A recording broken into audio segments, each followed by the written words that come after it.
Hey everybody, my name is Taylor Gibson, and this is the Gr8Wyte Experience.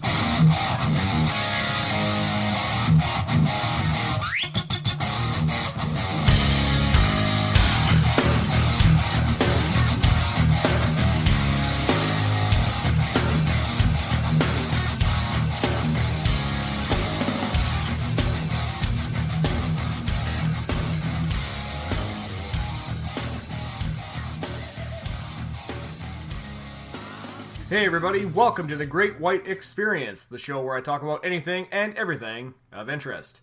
My name is Taylor Gibson. Thank you for listening. This episode is going to be a short solo podcast as I'm going to give my honest thoughts on the trailer to Kevin Smith's upcoming movie Clerks 3, which officially dropped yesterday, July 6th, 2022. And originally I was going to just release my reaction to said trailer. However, after some thought, I figured to rethink the idea and just sit down and record my honest thoughts rather than a reaction.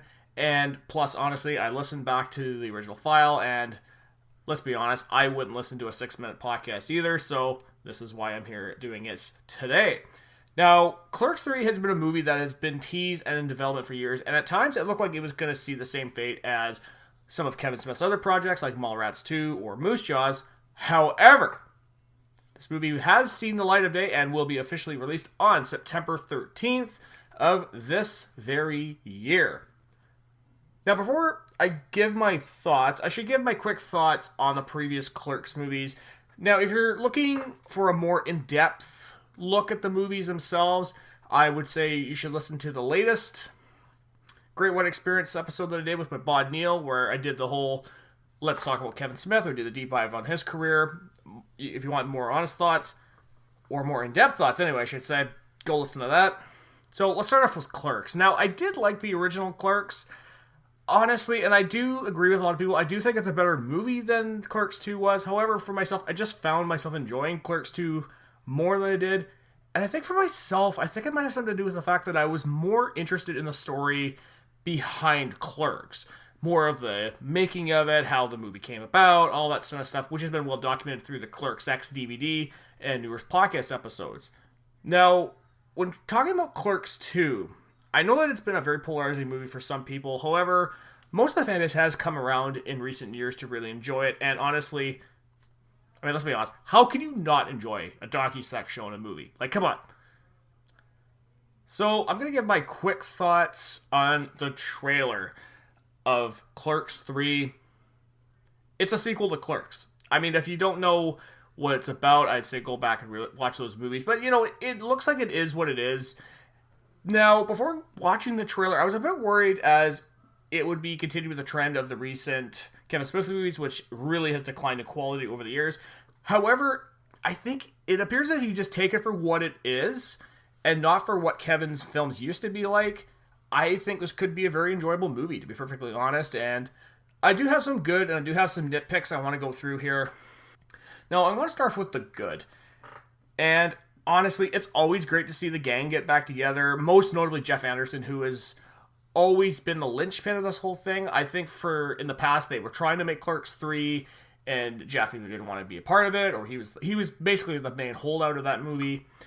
And it is just so strange to me to see how much they've aged over the last 30 years. Now, I understand the original came out in 1994, but that's just me anyway. And the trailer, from what I'm seeing, seems to have many callbacks and fan service, like the hockey on the roof, Jay dancing a sort of RST video. However, this movie's target audience is the people who either grew up with Kevin's movies or got super into them after the fact.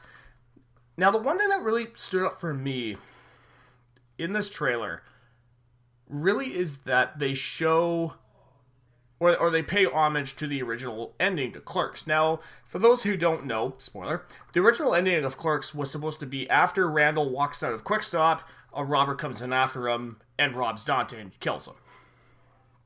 That was supposed to be the end of the movie, and I can't remember who it was. I'll have to go back and rewatch the documentary on it, but I think it was one of the film reps, I believe, if I'm not mistaken, that told Kevin Smith, this is, okay, listen, the movie's great, you just got to cut that scene out. Just cut it to when Randall walks out of the quick stop and the movie right there.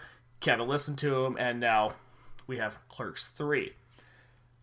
Now, I do have a few nitpicks about Clerks 3 as a movie, and one of the biggest nitpick I have is, judging from what I've seen in the trailer, it just seems like Kevin is rehashing the idea he already did in Zack and Miri Make a Porno, where the main character gets inspired through an event, in this case, Randall's health issue, and decides to make a movie, minus the whole thing that they're not filming a porno, they're filming a movie set in a convenience store. Having Elias be goth/emo, it's just kind of there, in my personal opinion. However, it may turn out to be something funny. I'm not too sure. We'll have to wait and see how that movie turns out. And another big thing for me, going back to what I was saying about the callbacks and the fan service, it may serve to be a very negative... It may serve a very negative purpose towards the film, as it may come off as a bit stale or played out. But honestly, I don't think people going into this without prior knowledge of Kevin's work would get much out of it. I think it's solely for people like myself who grew up watching it, for people who've watched his career right from the beginning. We're the ones that'll probably get much, much more out of this. So that's really the big nitpicks I have on this. Now, I am very curious to hear what you guys think of the Clerks 3 trailer.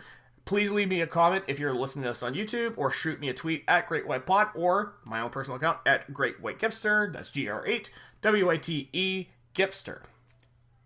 Well, that wraps up this episode of the Gr8Wyte Experience. Just a reminder, you can find the show on Twitter at Gr8WytePod, as well as on YouTube and Spotify.